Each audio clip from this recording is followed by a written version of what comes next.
Maaari na pong magsampa ng reklamo sa Commission on Human Rights online sa pamamagitan niya ng kanilang bagong portal na Management Information System Monitoring Outlet o mismo na inilunsad kamakailan.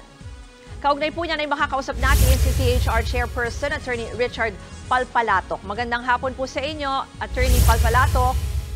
Magandang hapon, Ruth. Magandang hapon sa iyong taga-subaybay. Una po muna, alam ko kakalunsad nyo lang nito. Ano po ba itong platform na ito? At pakikwento lang sa amin kung may mga na-file na agad na kaso online through that. Itong mismo ay, tulad na sabi nyo, Management Information System Monitoring Outlet. It's a web-based platform para ho tanggapin yung mga reklamo at mga request ng ating mga kababayan sa serbisyo ng Commission on Human Rights. Paano po gagawin yan? Pakibigyan po kami ng detalye. Ano po ang website?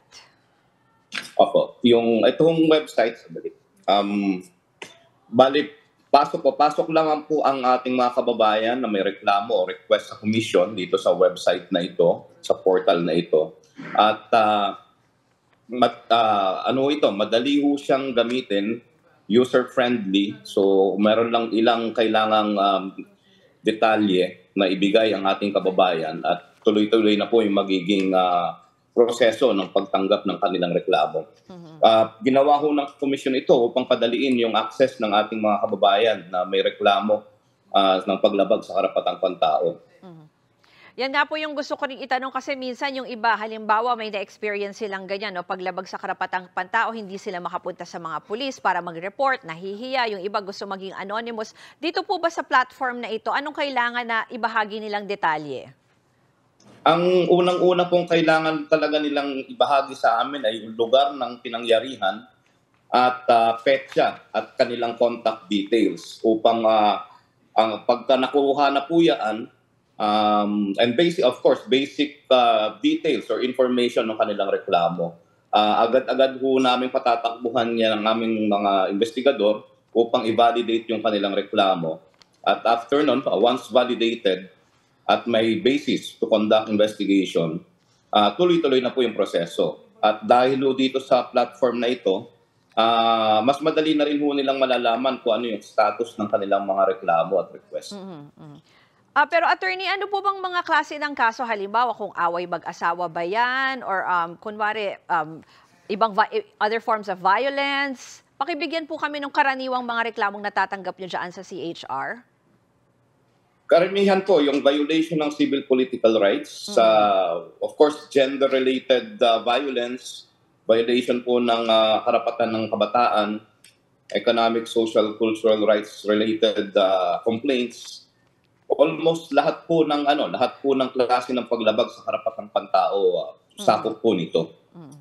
Tapos po, kayo po ba ay, syempre hindi naman po kayo ang pulisya, so i-assist nyo po ba yung biktima? Magbibigay po ba kayo ng lawyer? Ano po yung tulong na maaaring ibigay ng CHR pag idulog po dyan? Ang pangunahin po dyan, investigation of course, dahil yun ang kauna-unahang mandato ng Commission on Human Rights, investigation of the violation of human rights. Tapos, kung kinakailangan po ng aming legal assistance and other services, pwede rin po yan dyan, ibigay na rin ng komisyon. Yung kahalagahan lang siguro, yung mensahe lang sa publiko na dumulog po sa CHR kasi nga po minsan yung iba baka sabihin, hindi naman po kayo mag-charge dyan, no? Libre naman po yan. Ano? Yung iba natatakot dyan sa possible expenses din. Opo. Libre po ito. Ito ho ay tugon ng komisyon do sa aming pag-iikot at pakikipag-usap sa ating mga kababayan na aming nalaman na hindi lahat ng kanilang mga reklamo ay nakakarating sa komisyon. Kung kaya ho ito sa pamamagitan nitong platform na ito, kung saan basta't mayroon ka lang kahit cellphone lang at mayroon kang access sa internet, pwede ka nang mag-file ng reklamo.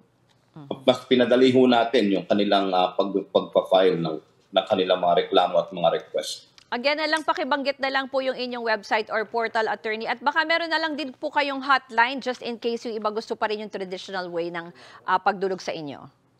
Opo. Ang website po is https://mismo.chr.gov.ph www.ccpg.gov.ph/complaint/select. Yan po yung website ng ating mismo.